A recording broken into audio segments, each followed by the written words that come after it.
de 407 óbitos, 3.313 óbitos no total. Então, durante essa pandemia, infelizmente, tendo que realizar esse evento, busquei ao máximo evitar que isso acontecesse, mas foi inevitável. Então, peço a compreensão de todos pela circunstância adversa, mas não foi por minha opção.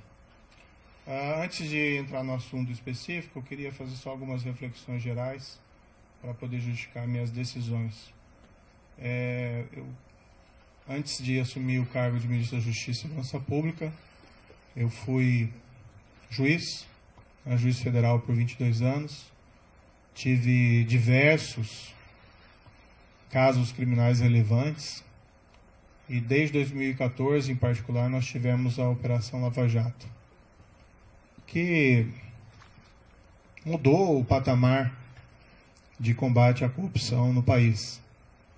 É claro que existe muito ainda a ser feito, mas aquela grande corrupção, que em geral era impune, esse cenário foi modificado.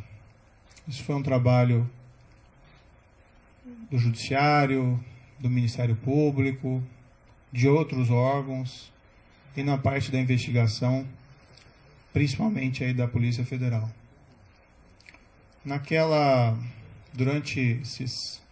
Desde 2014, na Lava Jato, a gente sempre tinha uma preocupação constante de uma interferência do Executivo nos trabalhos da investigação, e isso poderia ser feito de diversas formas: troca do diretor-geral, assim que houvesse causa, troca do superintendente.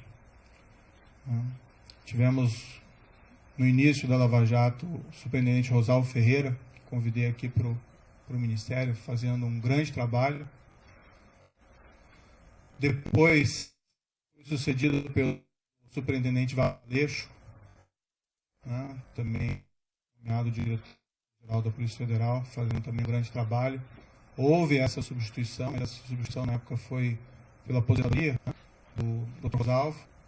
E, enfim, foi garantida a autonomia da Polícia Federal durante esses trabalhos lá de investigação. É certo que o governo da época tinha inúmeros defeitos, aqueles crimes gigantescos de corrupção que aconteceram naquela época, mas foi fundamental a manutenção da autonomia da PF para que fosse possível realizar esse trabalho, seja de bom grado ou seja pela pressão da sociedade. Essa autonomia foi mantida, isso permitiu que os resultados fossem alcançados. Isso é até um ilustrativo da importância de garantir Estado de Direito, Rule of Law, autonomia das instituições de controle e de investigação. Lembrando aqui até um episódio que num domingo qualquer, durante aquelas investigações, lembro que foi o superintendente, Maurício Valeixo, que recebeu uma ordem de soltura ilegal do presidente Luiz Inácio Lula da Silva, então condenado por corrupção, preso. Essa ordem emitida por um juiz incompetente, depois isso foi reconhecido nas demais instâncias.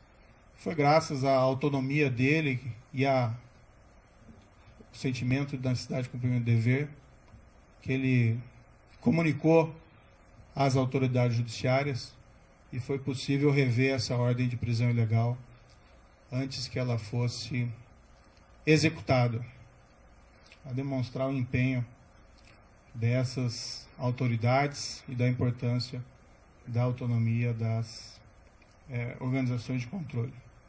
No final de 2018, isso é uma história um pouco repetida, eu recebi convite do então eleito presidente da República, Jair Bolsonaro, e isso eu já falei publicamente diversas vezes. É fácil repetir essa história, porque essa história é absolutamente verdadeira. E fui convidado a ser ministro da Justiça e da Segurança Pública. O que foi conversado com o presidente, 1º de novembro, foi que nós teríamos um compromisso com combate à corrupção, crime organizado e a criminalidade violenta. Inclusive foi me prometido na ocasião carta branca para nomear todos os assessores, inclusive desses órgãos, né, policiais, como a Polícia Rodoviária Federal e a própria Polícia Federal.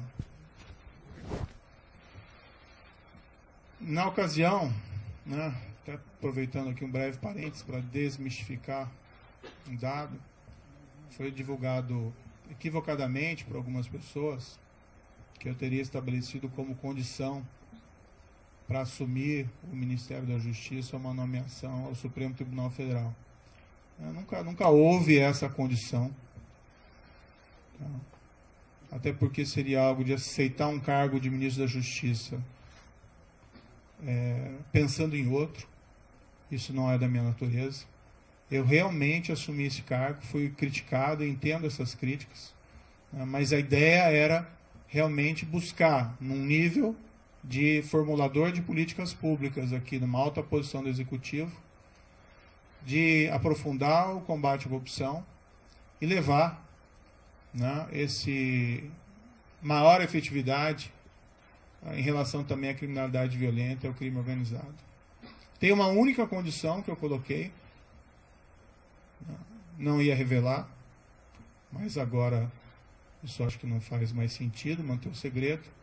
Isso pode ser confirmado tanto pelo presidente como general Heleno. Eu disse que, como eu estava abandonando 22 anos da magistratura, contribuí 22 anos para a Previdência e perdia, né, saindo da magistratura, essa Previdência. Pedi apenas, já que nós íamos ser firmes contra a criminalidade, especialmente a criminalidade organizada, que é muito poderosa, que se algo me acontecesse, né, pedi que a minha família não ficasse desamparada sem uma pensão. Foi a única condição que eu coloquei para assumir essa posição específica no Ministério da Justiça. Permito-me aqui dizer que o presidente concordou com esse compromisso, nem foi uma condição, o combate à corrupção, criminalidade violenta, criminalidade organizada. Falou até publicamente que me daria a carta branca. Eu já tinha uma expertise por trabalhar, né, com polícia, como juiz, evidentemente, em relação à criminalidade organizada, e aceitei aquele intento de realmente fazer com que as coisas evoluíssem. E minha avaliação na época é que essa aceitação ao convite foi muito bem acolhida pela sociedade. Também me via como estando no governo, como um também garantidor. Claro que existem outras instituições importantes, Judiciário, Supremo Tribunal Federal, Ministério Público, mas entendi que pelo meu passado de juiz e meu compromisso com o Estado de Direito, que eu também poderia ser aí um garantidor, né, da lei e da imparcialidade e autonomia dessas instituições. Dentro do Ministério, me permito aqui algumas reflexões, a palavra-mote tem sido integração. Nós atuamos muito próximos das forças de segurança estaduais, até mesmo municipais. Nós realmente trabalhamos duro contra a criminalidade organizada. Ouso aqui dizer, claro que tudo isso é sujeito a críticas e segundas opiniões, mas que não houve um combate tão efetivo à criminalidade organizada como houve durante essa gestão do Ministério da Justiça e Segurança Pública, trabalhando não contra, mas com os governos estaduais. Tivemos o caso, por exemplo, da transferência e isolamento das lideranças do PCC. Tivemos recentemente a prisão do maior autoridade do PCC em liberdade, 20 anos foragido, no exterior, graças a um trabalho de investigação eficiente da Polícia Federal. Tivemos recordes de apreensão de drogas no combate ao crime organizado. Isso é importante, tirar droga das ruas, a cocaína, a maconha. Isso feito pela Polícia Federal, isso feito pela Polícia Rodoviária Federal, também um belíssimo trabalho aqui desenvolvido, pela Força Nacional nos locais em que ela atuou. Tivemos aí recorde de destruição de plantações de maconha no Paraguai, que é o nosso principal fornecedor. Números expressivos de apreensão de produto do crime, seja de drogas, seja de corrupção, principalmente aí no caso pela Polícia Federal. Buscamos fortalecer a Polícia Federal e a Polícia Rodoviária Federal nesse período, com ampliação dos concursos existentes. Empregamos aí maciçamente a Força Nacional em todo o território nacional. A Força Nacional é uma instituição que, a meu ver, deveria ser fortalecida. Nós estamos lá defendendo no Congresso Nacional uma emenda à Constituição para tornar ela uma instituição prevista ali na Constituição, para que nós possamos ter, com o tempo, também um corpo próprio, sem prejuízo dos mobilizados, sem prejuízo dos requisitados do Estado, que nós queremos fortalecê-la.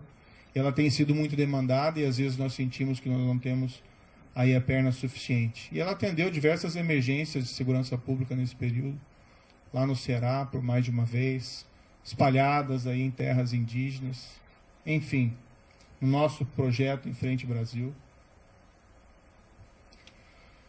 Nós criamos o CEOP, né? Secretaria de Operações Integradas, até nessa linha de fortalecer a integração. A CEOP desenvolveu um programa chamado Horus e Vigia, que é talvez um dos primeiros programas realmente efetivos aí para controle de fronteiras no nosso país, e trabalha em conjunto com as forças de segurança estaduais. Investimos em inteligência com os centros de fusão, estaremos trabalhando também em outras áreas. Várias outras áreas aqui do Ministério da Justiça também tiveram, a meu ver, um bom ganho de efetividade, área do consumidor, área de imigração, a Senajus, enfim, aqui é só um retrato, né? Queria fazer algumas justificativas. No momento, o Ministério da Justiça está voltado principalmente ao enfrentamento da pandemia, né? Isso prejudicou um pouco os planos em curso, embora eles continuassem. Nós estamos cuidando principalmente de IPI, vacinação, de atenção às forças de segurança, de coordenação, de se preocupar com o Plano Nacional de Segurança. Enquanto o COAF esteve no Ministério da Justiça, e eu não pedi que o COAF viesse, mas foi proposto que ele fosse colocado no Instituto do Ministério da Justiça, nós os fortalecemos. Depois ele acabou sendo transferido para outros órgãos. Até onde tem presente a estrutura fortalecida se manteve. Acho que isso é muito positivo. Também é um órgão de inteligência importantíssimo, que nós devemos, inclusive, aumentar a sua estrutura e melhorar o seu funcionamento. Tivemos aí o projeto de lei anticrime, que foi a principal mudança legislativa, né, durante o nosso período de gestão. Várias alterações, facilitação também de venda de drogas. O DEPEN fez um trabalho também fantástico aqui no Ministério Público, também a Senad. Desculpe aqui um pouco cansativo todas essas reflexões. O projeto de lei anticrime poderia ter avanços maiores, infelizmente não foi aprovado em sua totalidade, mas ainda assim, na minha avaliação, ele representou um avanço. Eu lembro aqui, num dos primeiros projetos que nós fizemos no Ministério da Justiça, logo no início, foi uma campanha motivacional, né, para os servidores. E o tema era faça a coisa certa sempre. Então, esse sempre foi o mote, sempre foi a palavra, frase de ordem do Ministério da Justiça e da Segurança Pública. Faça a coisa certa, não importa as circunstâncias, arque com as consequências, isso faz parte. Acho que com tudo isso, nós conseguimos resultados expressivos, alguns deles eu já mencionei, como as questões de combate ao crime organizado, mas nós tivemos aqui, permito-me dizer, uma redução expressiva da criminalidade, né, em 2019. Tudo bem, já tinha uma queda em 2018, mas em 2019 nós tivemos uma queda em percentuais sem precedentes históricos, né? Menos 19% de assassinatos. Outros crimes também caíram percentualmente de maneira até mais significativa. Mais de 10 mil brasileiros deixaram de ser assassinados. Claro, né, é um resultado compartilhado com os estados, com os municípios, onde tem combate à violência, ninguém tem dúvida disso, ninguém quer invocar esse mérito específico de maneira exclusiva, até porque a proposta do Ministério da Justiça sempre foi integração. O que importa é o resultado, não quem leva a medalha no final. Mas é muito significativo, e isso me deixa muito feliz, que nesse primeiro ano nós tivemos resultados assim tão positivos para a queda de violência, que era uma grande aspiração da população brasileira. Claro que temos ainda que melhorar muito esse cenário, mas, enfim, isso é um trabalho que é permanente e duradouro. Bem, em todo esse período, tive apoio, né, do presidente Jair Bolsonaro em vários desses projetos, outros nem tanto, mas a partir do segundo semestre do ano passado, passou a haver uma insistência do presidente da troca do comando da Polícia Federal. Isso, inclusive, foi declarado publicamente pelo próprio presidente. Houve primeiro um desejo de trocar um superintendente da Polícia Federal do Rio de Janeiro. Sinceramente, não havia nenhum motivo para essa substituição. Mas conversando com o superintendente em questão, ele queria sair do cargo, né, por questões exclusivamente pessoais. Então, nesse cenário, acabamos concordando, eu e o diretor-geral, em promover essa troca, com uma substituição técnica, com uma substituição de um indicado pela polícia. Agora, tem que fazer uma referência bastante rápida, né? Eu não indico superintendentes da Polícia Federal. Tá? A única pessoa que eu indiquei na Polícia Federal foi o diretor, o Maurício Valeixo. Não é meu papel fazer indicações aí de superintendentes. E assim tem sido no Ministério como um todo. Eu sempre tenho solicitado, dado autonomia, né, ao pessoal que trabalha comigo, a palavra certa não é subordinado, é equipe, para que eles façam as melhores escolhas, né? Assim se valoriza aí os subordinados, desculpe, a equipe, e as escolhas técnicas, né? Eu tinha notícia quando eu assumi aqui o Ministério da Justiça, de que pelo menos havia rumores de que a Polícia Rodoviária Federal tinha algumas superintendências e indicações políticas. Eu escolhi o diretor-geral, Adriano Furtado, está aqui presente. Ele pode ser testemunhar o que eu disse para ele na ocasião, que eu falei, escolha tecnicamente, né? O que não é aceitável de maneira nenhuma são essas indicações políticas. Claro que às vezes existem indicações positivas, mas quando se começa a preencher esses cargos técnicos, principalmente de polícia, por questões político-partidárias, realmente o resultado não é bom para a corporação, inclusive. O presidente, no entanto, passou a insistir também na troca do diretor-geral. O que eu sempre disse ao presidente? Presidente, eu não tenho nenhum problema em trocar o diretor-geral da Polícia Federal, mas eu preciso de uma causa. E uma causa normalmente relacionada a uma insuficiência de desempenho, um erro grave. E, no entanto, que eu vi, né, durante todo esse período, e até pelo histórico do próprio diretor-geral, que é um trabalho bem feito, né? Várias dessas operações importantes, combate ao crime organizado, operações também de combate à corrupção que foram relevantes, poderiam ter até mais operações, né? Mas normalmente essas operações elas maturam durante algum tempo. E ano passado, em particular, nós ficamos aí 4 meses sem poder movimentar inquéritos envolvendo lavagem de dinheiro, né, por uma decisão judicial. Isso também prejudicou um pouco os trabalhos. Mas o trabalho vinha sendo feito e até a queda dessas estatísticas criminais é um indicador relevante de que o trabalho estava sendo positivo.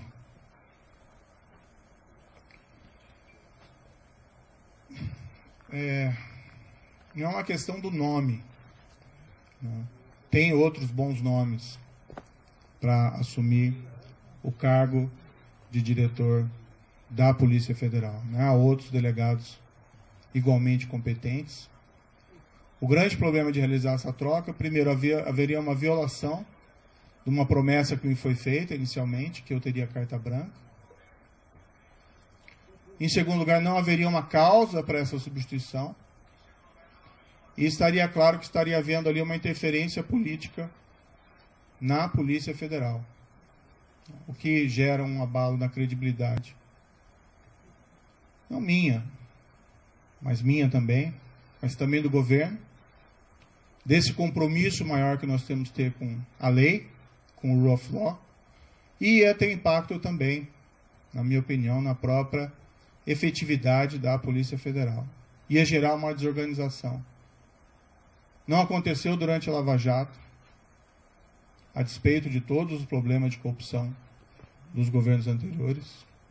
Houve até um episódio em que foi nomeado um diretor no passado com o intuito de interferência política e não deu certo, ficou pouco mais de 3 meses. A própria instituição rejeitou essa possibilidade. E o problema é que nas conversas com o presidente, e isso ele me disse expressamente, que não é só a troca do diretor-geral, né? Haveria também a intenção de trocar superintendentes, novamente o superintendente do Rio de Janeiro, outros superintendentes provavelmente viriam em seguida, a superintendente da Polícia Federal de Pernambuco, sem que fosse me apresentado uma razão, uma causa para realizar esses tipos de substituições que fossem aceitáveis. Dialoguei muito tempo com o presidente, busquei postergar essa decisão, às vezes até sinalizando que poderia concordar no futuro, né, com essa possibilidade. E até num primeiro momento pensando, não, de repente pode ser feito, pode ser alterado, mas cada vez mais me veio a sinalização de que seria um grande equívoco realizar essa substituição. Ontem, né, eu conversei com o presidente, houve essa insistência do presidente, né, falei ao presidente que seria uma interferência política, ele disse que seria mesmo, né. Falei que isso teria um impacto para todos, que seria negativo. Mas, para evitar uma crise, né, durante uma pandemia, não tenho vocação aí para carbonário, muito pelo contrário, acho que o momento é inapropriado para isso. Eu sinalizei, então, vamos, né, substituir o Valeixo por alguém que represente a continuidade dos trabalhos, alguém com um perfil absolutamente técnico e que fosse uma sugestão minha também. Na verdade, nem minha, uma sugestão da própria Polícia Federal. Eu sinalizei com o nome do atual diretor executivo da Polícia Federal, Disney Rossetti. Eu nem tenho uma grande familiaridade com Disney Rossetti, mas é uma pessoa de carreira, de confiança. E como eu disse, essas questões não são pessoais, não são preferências pessoais. São questões que têm que ser decididas tecnicamente. Fiz essa sinalização, mas não obtive resposta. O presidente tem a preferência por alguns nomes que seriam da indicação deles. Eu não sei qual que vai ser exatamente a escolha. Né? Foi ventilado o nome de um delegado que passou mais tempo no Congresso do que na ativa, na Polícia Federal. Foi indicado, né, sugerido o nome do atual diretor da BIM, que tem até um bom nome dentro da Polícia Federal. Mas o grande problema é que não são tantos essa questão de quem colocar, o problema é por que trocar. Né? e permitir que seja feita a interferência política no âmbito da Polícia Federal. O presidente me disse mais de uma vez, expressamente, que ele queria ter uma pessoa do contato pessoal dele, que ele pudesse ligar, que ele pudesse colher informações, que ele pudesse colher aí relatórios de inteligência, seja o diretor, seja o superintendente, e realmente não é o papel da Polícia Federal prestar esse tipo de informação. As investigações têm que ser preservadas. Né? Imaginem se durante a própria Lava Jato, né, o ministro, o diretor-geral, o presidente, então presidente Dilma, né, o ex-presidente Luiz ficassem ligando para o superintendente em Curitiba para colher informações sobre as investigações em andamento. Então, a autonomia da Polícia Federal, né, como um respeito aí à autonomia da aplicação da lei, né, seja a quem for, isso é um valor fundamental que nós temos que preservar dentro de um Estado de Direito. O presidente me disse isso expressamente, né, ele pode ou não confirmar essas questões, mas, enfim, é algo que realmente eu não entendi apropriado. Então, o grande problema não é quem entra, mas por que alguém entra. Né? E se esse alguém, sendo da corporação, aceitando substituição do atual diretor-geral, né, com o impacto que isso vai ter na corporação, não conseguiu dizer não para o presidente a uma proposta dessa espécie, eu fico na dúvida se vai conseguir dizer não em relação a outros temas. Há uma possibilidade que se afirme que o Maurício Valeixo gostaria de sair, né? Mas isso não é totalmente verdadeiro. O ápice da carreira de qualquer policial federal, delegado da Polícia Federal, é, né, a direção-geral da Polícia Federal. E ele entrou com uma missão. Claro que, depois de tantas, né, pressões para que ele saísse, ele de fato, né, até manifestou a mim, olha, talvez seja melhor eu sair para diminuir essa cisma, e nós conseguimos realizar uma substituição aqui adequada. Eu sairia para uma adjudância, para outro cargo. Mas nunca isso voluntariamente, sim decorrente dessa pressão, que a meu ver não é aí apropriado. E o grande problema, uma substituição que seja orientada aí por causas, né, que possam ser sustentadas, não haveria aí nenhum problema específico. O presidente também me informou que tinha preocupação, né, com inquéritos em curso no Supremo Tribunal Federal e que a troca também seria oportuna da Polícia Federal por esse motivo. Também não é uma razão que justifique a substituição, até algo que gera uma grande preocupação. Enfim, eu, né, sinto que eu tenho o dever de tentar proteger a instituição, a Polícia Federal, e por todos esses motivos, eu ainda busquei uma solução alternativa, para tentar evitar aí uma crise política durante uma pandemia. Acho que o foco deveria ser o combate à pandemia, mas entendi que eu não podia aí deixar de lado esse meu compromisso com o Estado de Direito. A exoneração que foi publicada, eu fiquei sabendo pelo Diário Oficial, pela madrugada. Eu não assinei esse decreto. Em nenhum momento isso foi trazido, em nenhum momento o diretor-geral da Polícia Federal apresentou um pedido formal de exoneração.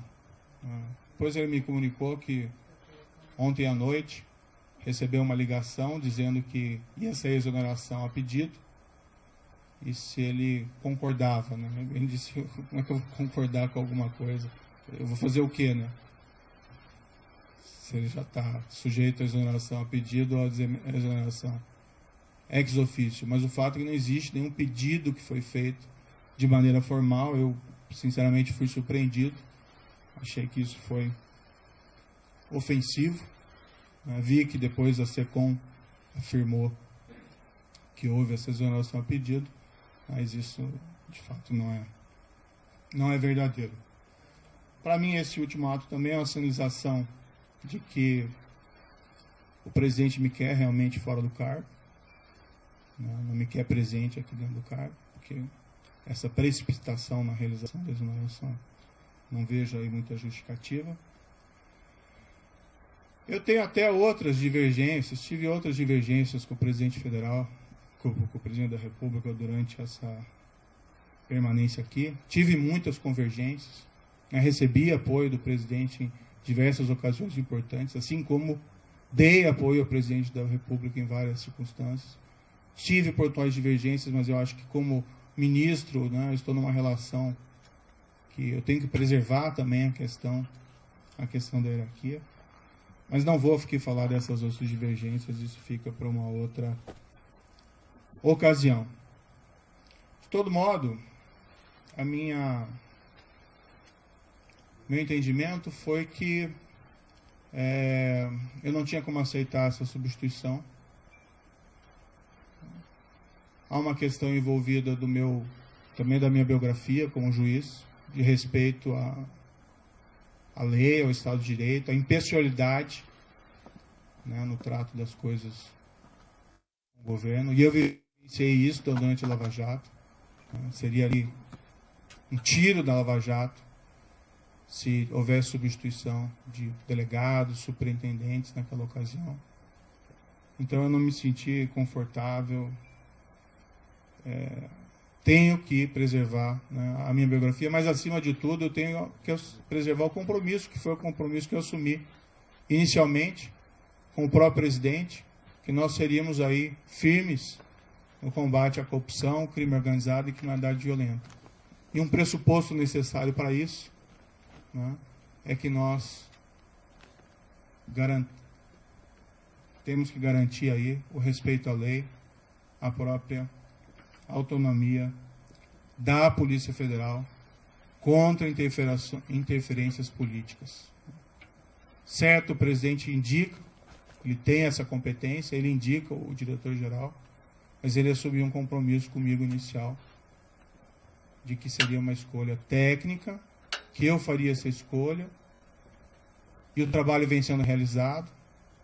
Poderia ser alterado o diretor-geral, desde que eu tivesse uma causa consistente. Não tendo uma causa consistente e percebendo que essa interferência política pode levar a relações impróprias entre o diretor-geral, entre os superintendentes, com o presidente da República, é algo que realmente eu não posso concordar.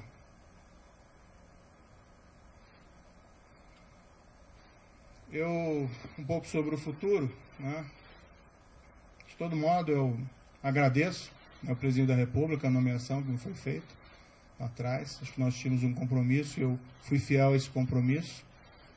Acho que estou sendo fiel a esse compromisso no momento em que eu me encontro aqui dentro do Ministério da Justiça.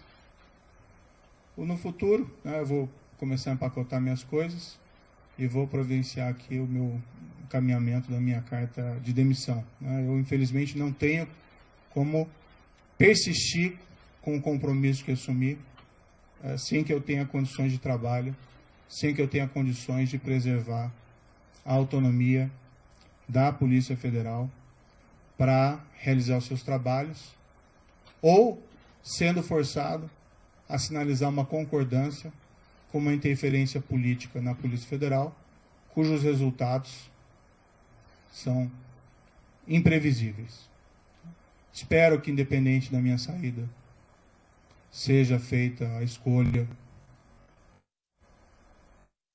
de um ou até, né, quem sabe, a própria manutenção do diretor-geral atual, já que pedido de exoneração não existe, mas não havendo essa possibilidade, que seja feita uma escolha técnica, sem preferências pessoais, né, que também a instituição, dá para se confiar na Polícia Federal, né? A Polícia Federal tem um histórico, ela vai também resistir a qualquer espécie de interferência política, tenho crença nisso, que seja indicado alguém que possa realizar um trabalho autônomo, independente, alguém que não concorde, né, em trocar superintendentes ou delegados por motivos não justificados. O meu futuro pessoal, após isso, né, eu abandonei esses 22 anos de magistratura, infelizmente é um caminho sem volta, né, mas quando eu assumi, eu sabia dos riscos, vou descansar um pouco, né. Nesses 22 anos foram muito trabalho, em especial durante todo esse período da Lava Jato, eu praticamente não tive descanso, e nem durante o exercício do cargo de ministro da Justiça e Segurança Pública. Vou procurar, né, mais adiante um emprego, não enriqueci, né, no serviço público, nem como magistrado, nem como ministro, e quero dizer que, independentemente de onde eu esteja, eu sempre vou estar à disposição do país para ajudar, o que quer que seja, se eu puder ajudar nesse período da pandemia com outras atitudes. Mas, enfim, sempre respeitando o mandamento do Ministério da Justiça e Segurança Pública nessa gestão, que é fazer a coisa certa sempre. Muito obrigado.